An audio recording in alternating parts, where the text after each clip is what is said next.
Yeah, so essentially with you, the thing has been how you lived your life waiting on God, waiting for provision from God, right? The first thing that when I was thinking about it was the thing of, like, say Moses, where he's like, I can't do this unless you set me up, and God just says, I'll provide, and it's done. And really that we have these Bible stories of old, but we don't often get the opportunity to see this stuff play out in front of our eyes in real life. You know, because of whatever reasons, especially like actually just being a little fearful or for not having enough faith. And so just for the guys, to hear really part of your life story, and also just things of how he's provided recently, the things with like your flat and your car and stuff, which is sure. Please go for it. So I don't know if you know, we have a house church in Pune. We do it at our place. Of course, now it's at different houses, like you all are doing. And I think so. Basically, my wife's name is Runel, and he's like an interview. So my wife's name is Runel. I don't know if you all have met her, but let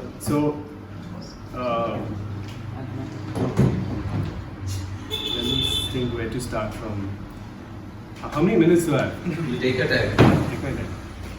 Okay. We're very free flowing in the men's group. The hunger starts. Yeah. So I can start with relationships. Let's start. Yeah. So back in 2016 December, so I was in a really long relationship before this. One relationship, and that was with an unbeliever. And I was like also the type hoping that she'll convert and become a believer. You know, that same story, which never really happened.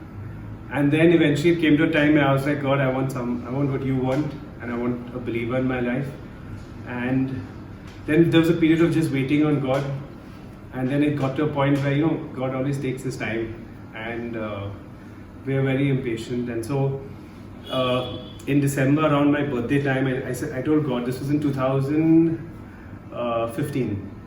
I said, God, if by 31st of March you don't show me who my wife is, then I'll accept the fact that I'm going to be single and have to live a celibate life, and I won't ask you for anything more after that. Okay?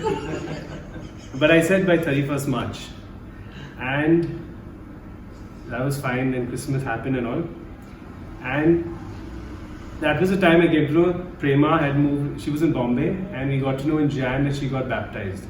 So a whole lot of us from Pune were like, you know, she had stopped keeping in touch, but when we realized she hadn't got baptized, we were like, listen, we need to go and say hi. You know, we need to be like, what the heck, you haven't told us you got baptized. So we went to Bombay on the end of Jan 31st. We went to Bombay, and we went to Highway Church, and that's where I met Runel for the first time. And so This was when Prema got baptized. Just after she got baptized, the week before. Okay. So till then, and Prema, being Prema, they had not told us anything about her friends or anything whatsoever. Yeah. So literally, Also, just give background about Prema. So Prema was in Pune. Yeah. And so that's how she came with Destin, and You were also in Pune. Yeah. And then she brought Kripan. And then I came for the service, our gang went for service. Yeah. To then, All Saints. To All Saints, yes. So then we attend service there, and then I remember Prema telling me, you know, so I obviously inquired about Runel and all, and I remember Prema telling me that listen, Runel needs a very spiritual person. You are very goofy kind, and I was like, Prema, do you even know me? What do you mean by goofy and all, you know, and all of that, and obviously, yeah, whatever it was. Eventually, I got Runel's number and I started texting her, and then, you know, I felt with time like God just telling me that she's the one for me. You know, I literally would look at a Word for Today book, you know, which I love to read because they're short and, you know, whatever. And they are topics like get ready for dating. You know, a topic like that is insane. And I remember, sharing with Runel, and she's like, okay, fine, you've got your reasons, I need mine and all, you know. And And she was also obviously a tougher nut to crack, so God had to take his time with her. So eventually, where it really hit was after that I started treating her like my girlfriend, because I was like, I'm convinced, so I'm not married to you. So, and there was an interest. So obviously she was like fine, but then we'd wait and we'd trust in God. And I remember she had gone to Coimbatore or somewhere for not Coimbatore, sorry. She had gone to Christian Medical College or somewhere. CMC, Bangalore. No, Vellore? I don't know. She had gone for some this thing, DMT, or she had gone for work to some one of these girl colleges. Okay. These girl colleges, whatever, some famous college. WCC. I'm not sure which one. Yeah. But here, so, this anyway, sound, somewhere this so yeah, she'd gone to this college, and I remember I was in Lucknow on some work, and one night we were talking, it was really late, and Renal was like, Kripan, but just to let you know, I'm a very simple person. I moved to Bombay many years ago. And she said, I'm sorry, but how I'm very little. I don't have inheritance, or I have this or that. I have much to offer. And I remember telling her, listen, what's wrong with you? I don't care about your past or what you have or don't have. And I feel God has put me into your life to love you, appreciate you, encourage you, and support you. And that's all I care about. And I said good night, because Pune people sleep early. And I was late. And she said, wait, what did you say? And I repeated the same thing again and knocked her. The next day, she sent me a message with a piece of paper in the hotel she was staying in, which had the same 4 words, but put in a different order. So I called her up and she's like, when I was in that hotel a week ago, or a few days back, one day when I was praying, I felt God telling me that I put Kripan in your life to love you, appreciate you, encourage you, and support you. And she wrote it down on that piece of paper, which is by the bedside. And literally, I said the same words to her. And I don't know how I thought of those words. They were very cool words, And it was the same words so that was clear confirmation for her. And that's how we started dating, and the next day we got married. So that was cool. So there's hope for if any of them are single. So that is how we met and we got married. It starts with the challenge to God, March 31st. Yeah. When people hear, how could you Anniversary, this one. put a deadline, to God and all of it. Moses also did that. He was very frank with God, so it's okay. So now I was getting married. Then after that, I'm based in Pune, she's in Bombay. We both are stubborn enough to not figure out where we're going to be. So we started praying about it. And then we got married. And then eventually I was like, listen, if we don't find a decision, then I'll move with her to where she is. And I also felt God telling me to move, go and be with your wife. And my parents are in Pune. My work is in Pune. And so it was a tough decision to make, because my parents were like, my dad thought I've gone crazy, like, you've got everything here, why do you want to go there? And there's nothing there and all of that. And eventually I did go, it was tough. And in the month of Jan 2018, so I went to Bombay, and me and Renal were there for 4 months. And it was a good experience for me, because I got to know the church and hang around everyone and just spend a lot of time with the church family and all of that. And that time for Renal was a mess, because I think she really thought we'd find a place and we'd settle down. And for me, I was having the time of my life, because literally after the first month, we weren't finding a place. There was a friend of ours who was like, listen, I have a big house, please come and stay with me, and then you'll look for whatever houses you want. And we're like, fine, it's a temporary arrangement. And it was crazy, because he's got a very fancy house, and he had a BMW at our disposal. So literally we're going to look for a house in a BMW, and this guy's showing us a house, 40, 50, 60,000, and we're like, oh, can it be cheaper? And he knows we covered in a BMW. But no, it was just hilarious. But at the same time, I think it was just time spending together and spending with the church that was amazing. And then what happened was, after that period of time, we decided to look for some options in Pune for some reason as well. And we looked at a house in Pune, and we really liked that house. It was like, but the only thing was, the landlord wanted to sell the house. So he was like, I'll give you 1 month's notice. And we're like, we were like, whatever it is, we'll trust God. If He wants us to be there, so be it. And this was around the Easter weekend. And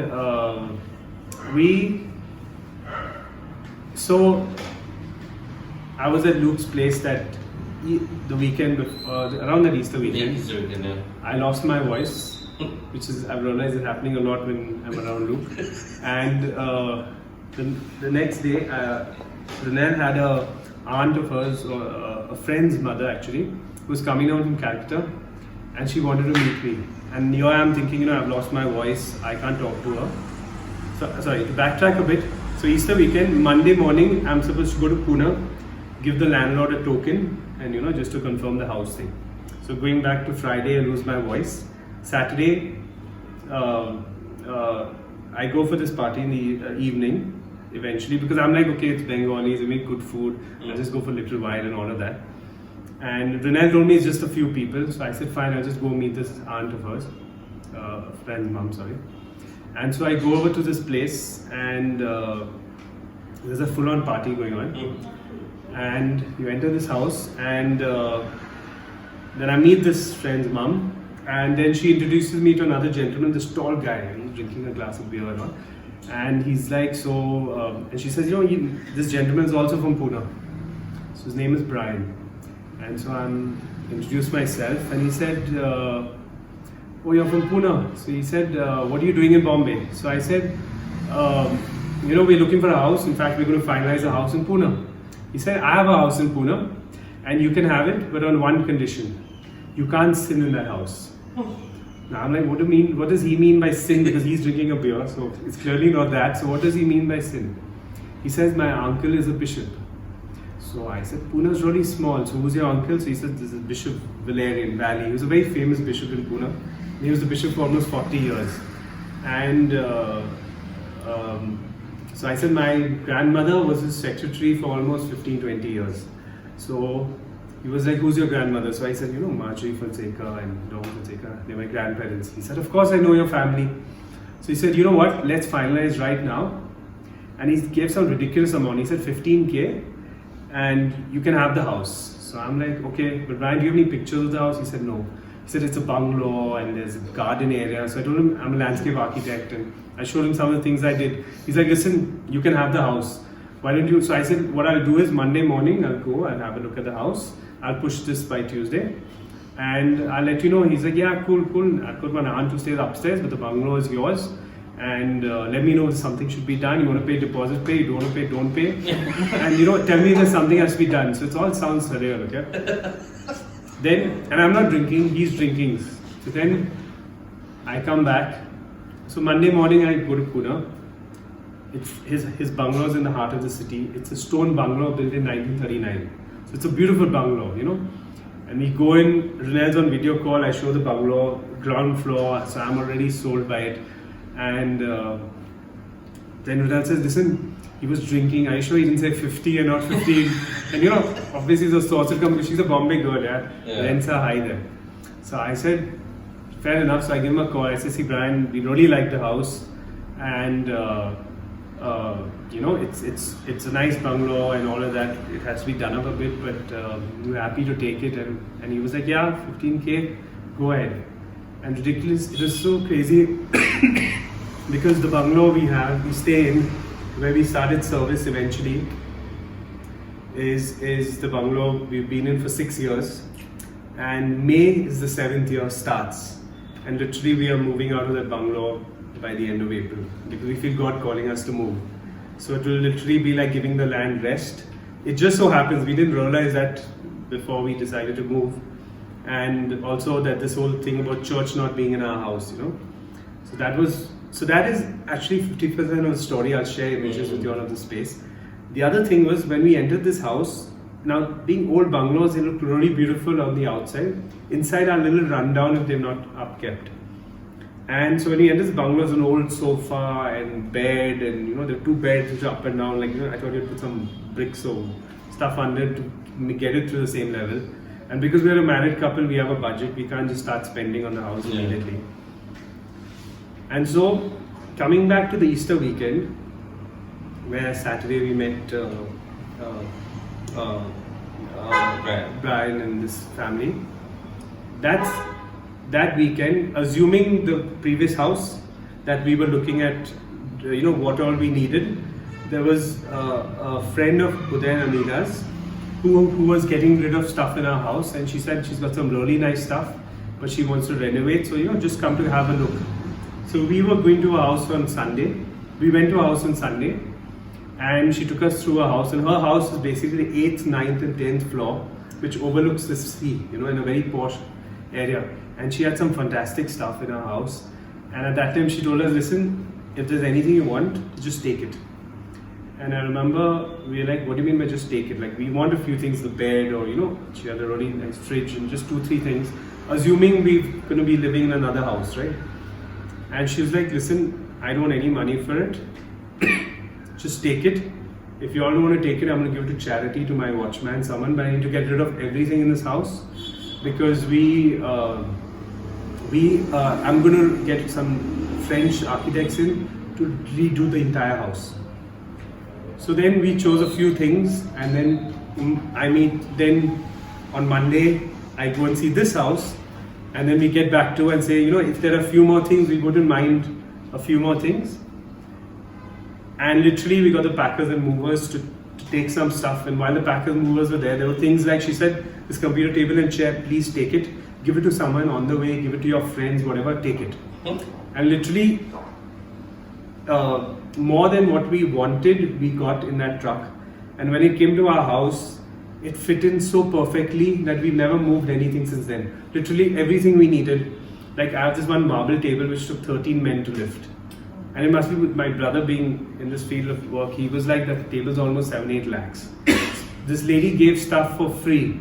That computer chair and table, I never used to clean it. And then this one friend of mine came and he's like, it's a Herman Miller chair.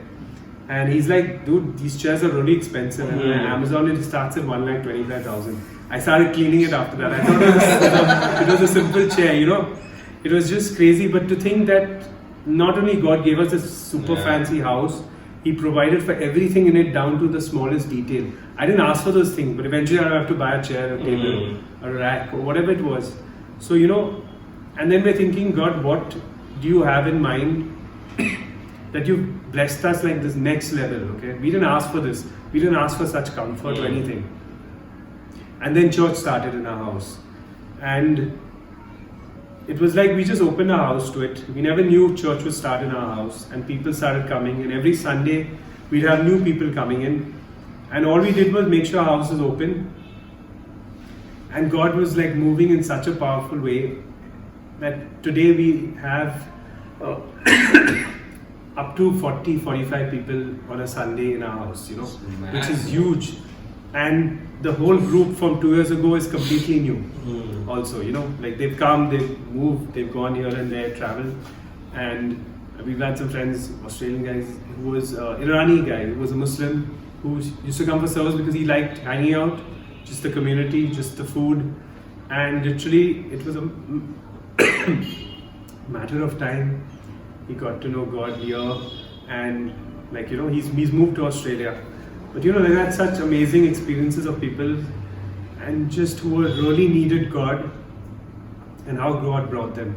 Because we never told anyone, listen, if you're on a Sunday, come, you have service, is that. God just kept bringing new people every single time, whether it was by word of mouth or what, Luke, can I have a water? Yeah, okay. So that was the story of the house we live in, and just how God provided that house and everything in it, and for us to have service for the last 6 years has been quite cool. So yes. You can even you can tell your now wala story, and especially your car story is so insane.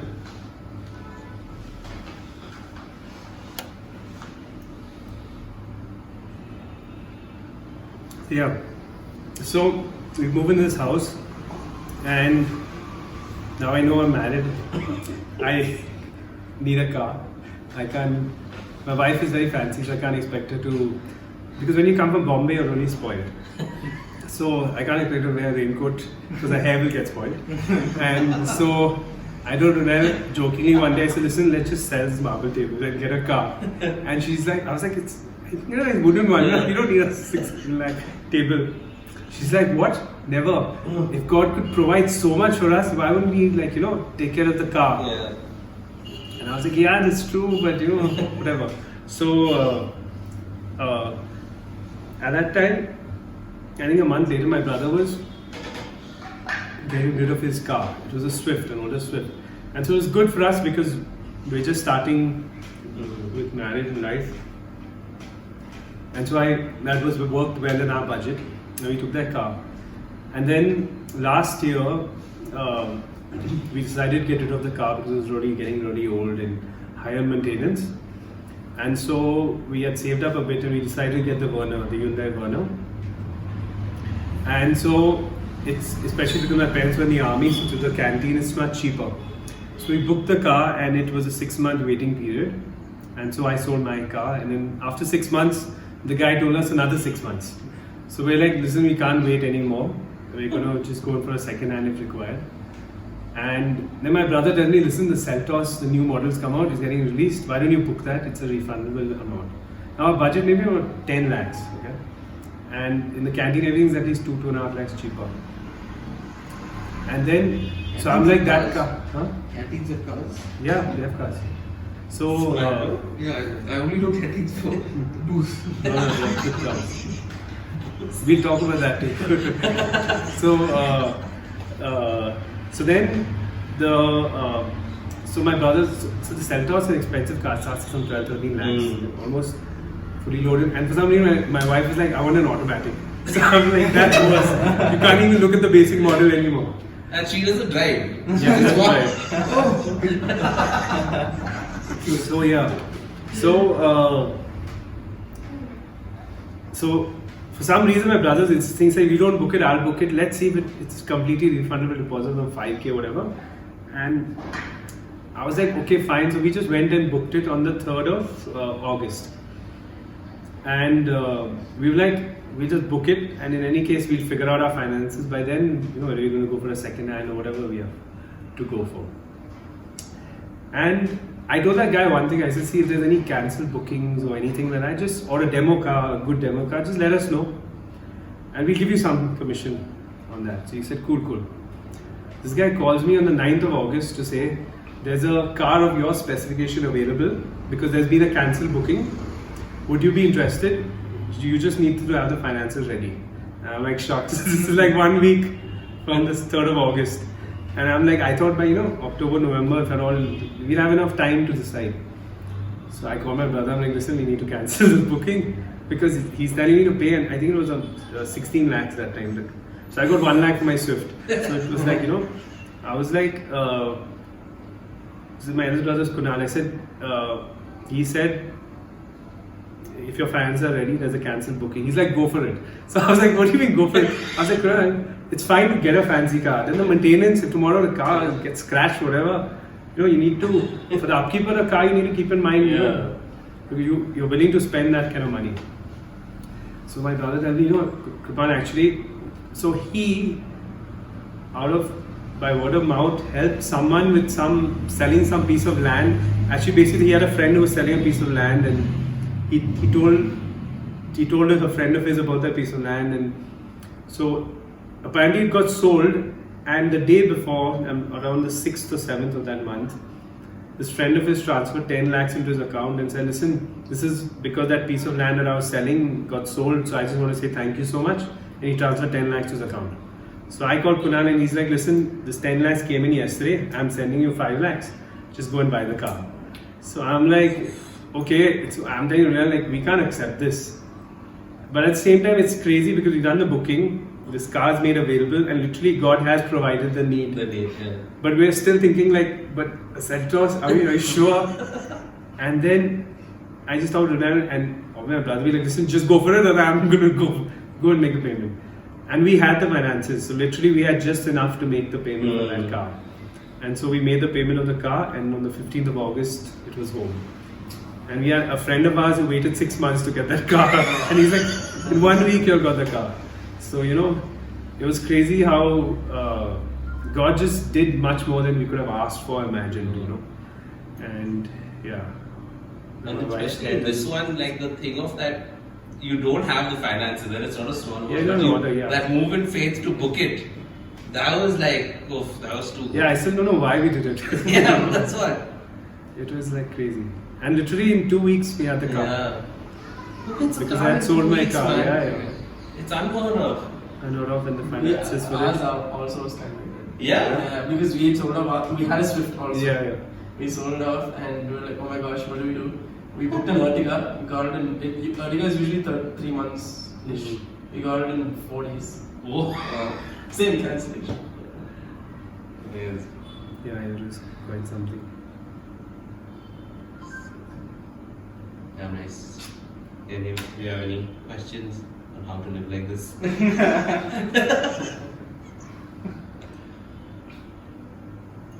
Yeah, I think it's so nice that, like, really, you guys have been such a blessing to, like, Pune.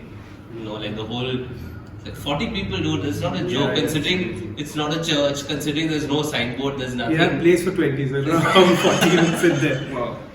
But they sit. Yeah. No, it's just amazing And how it's just God's word of used mouth. us. Yeah, just That's- word of mouth. And now I think we just open our house and we're available. And I think a lot we had to learn along the way, which you all will too when you're opening our houses to it. Yeah, I guess. Because you have all kinds of experiences, all kind of dietary restrictions that will come up. Yeah. But no, in general, it's just. But there's also a huge blessing that comes with it. Yeah. But it's also like, say for you, it's also there is a thing about mindset and that really that trust and faith in God, right? That Yeah. He will do it. So yeah, I think that's. Yeah, and even the fact that to leave that house, I mean, everyone else will be like, how can you leave that house? What the heck? You know, like, because there's such a nice garden, I made a picnic table outside. They're But moving. that- Okay, so a lot of this is stuff. the last part of the story. Might as well tell it. They're moving from this amazing house. Yeah, April you said. April, yeah. Right, by April. Yeah. And so there's a story of provision for this house as well. Yeah. The new place. Yeah. The So- new place. Yeah. I have like a few minutes. Yeah, take it. Okay. Where are we going? So, so what happened was I'm a landscape architect. So I've been doing a lot of landscape jobs over the years, and since last year, so like it's crazy how God's provided, because during the lockdown, I'm a freelancer. I've had more work than I've ever had in my life during the whole lockdown, literally. Whereas I had people call me, dude, you don't have work, you must be screwed. And I'm like, no, I don't really have a lot of work actually. And so what happened was, my favorite verse was Isaiah 58, which talks about the verse of fasting. And I would always like that verse, and especially the whole thing which goes up to, you'll be like a well-watered garden, like a spring whose waters never fail. And it sounds cool, not just spiritually, but physically also, because I'm in that field of work and, I have a garden area and all. So, what happened was, then it starts with a verse after that says, your people will rebuild the ancient ruins and all that. And that never makes sense to me. So I've never really read it, but I had Isaiah 58, printed on my wall. And I remember one day Anila decided to, to have this morning devotion, and we listened to worship music for an hour, and then asked God for direction about what next. And we really needed it because we're in this house. I know services started, but I was like, God, there has to be more to this. You got me into this place for a reason. And the lane where we stay are all old bungalows, 1880, 1900. It's all like beautiful old bungalows. But the main thing that's sad is they are either dilapidated or closed because families or their children are abroad. Because for people building bungalows in those years, it's because they're very easy to go abroad. So all their children are abroad, they never want to come back. Too much paperwork, they don't give a damn over that house anymore. So I was like, God, not only spiritually we want to try and do something in this place, but physically it'd be nice to restore places, around this place. And I feel I have some talents I can use to just help in restoring a place, someone would rent it or live in there and all of that. And, so that's been on my mind. And then we had this 1 hour of devotion. And then read this verse, Isaiah 58. At this time, when I'm reading it, I start reading beyond that. And it said, like, your people will rebuild the ancient ruins, raise up the age-old foundations. You will be called restorer of broken walls, restorer of streets for dwelling. Now that really popped for me because where I stay is, like I said, it's old, dilapidated buildings. It's dead, literally. And I'm like, God, this speaks so clearly to me. And if I want you to, like, give me a job to do, And I was like really excited after I read that verse. And a month later, my neighbor lives upstairs. There's one lady, 86, and downstairs has been shut for many years. And so her son, who's in the US, calls me and tells me, listen, I know my mom is really fond of you guys and all. Would you like to restore the ground floor of my house? And he used the word restore, And he said, restore it and don't trouble my mom. She'll give you the keys. I'll deal with you directly, payments, everything, and just do it up. And I didn't know much about interiors because I'm a landscape architect. So I got my brother in and we restored the whole house. And he was really happy with it. Payments were good. Everything was good. I could do it at my own pace. I could be my own boss and do it, And after it was done, a week later, not even a week later, because literally it was done and I told him, okay, so do you want to find someone to rent it and all? He said, let's see. For now, if you want to use it, just use it, as an office or something. And literally a week later, a neighbor of theirs who always wanted to live in a house like this had just moved back from Bombay. And she was like, listen, if it's open for rent, I'd love to live in a house like this. And they're a couple and they're elderly couple, so they need a ground floor house. And they spoke to this neighbor of mine, and he agreed from the US and made an agreement, and they've been living there now for 3 years. So that was a big opportunity for me in that area. So I was like, God, this is amazing because I could restore a place and there was someone immediately there to come in and move in there. Mm-hmm. And so I was like, God, give me more work like this to do. And since then, I've done a lot of bungalows, old bungalows, and it's crazy because suddenly someone will call me saying, I heard you did some restoration work of some old bungalow, I have a kitchen to do. So I'll meet them and I'll be like, listen, I don't know anything about kitchens. So, I don't have kitchens to show you. And they'll be like, that's okay, but I want you to do my kitchen. And I'll pray, because I'll be like, God, if you want me to do it, then they should say that they want me to do it. It's as crazy as that sounds. And I'll tell them, listen, if you want, I know a kitchen person, you can deal with them directly. And that also won't work. They just tell me, no, we want you to do it for some reasons. It's like I found favor with God to another level. So I've done kitchens, bathrooms. They've left me to do bungalows. I did a bungalow recently, which was 1935. Goan bungalow, where the client and his wife said, we're going to Dubai. We don't like noise, dust. We're leaving the keys with you. You do the bungalow the way you want. Just keep sending us pictures. And literally, I could use my ideas and execute it well. And it worked out so smoothly. And I was like, it's only God who could have done this. Because I don't have a portfolio to show them. I don't have kitchen, bathrooms to show them at all.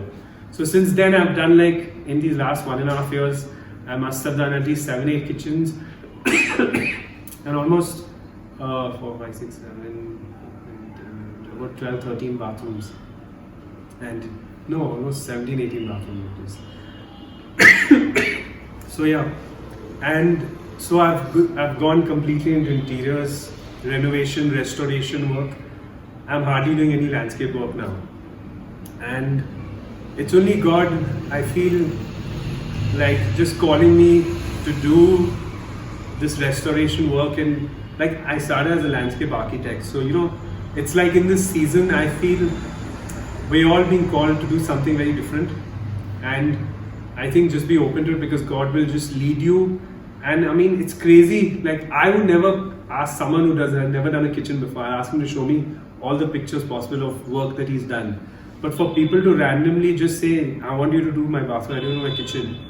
And God always equips you when He's given you a responsibility, to pull it off.